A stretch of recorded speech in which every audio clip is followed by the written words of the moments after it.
In this video, I'm gonna be showing you the exact way to send large files up to 2 GB on WhatsApp. WhatsApp allows you to share videos, documents, zip files, audio, and more up to 2 GB.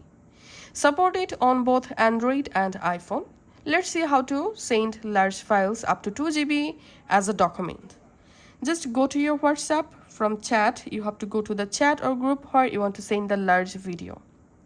Now, from the chat, tap on this attachment icon and select document.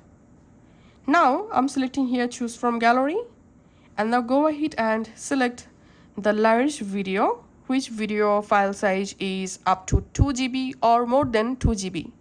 Then just tap on send. And that's how you can easily go ahead and send large video as a document. Thanks for watching.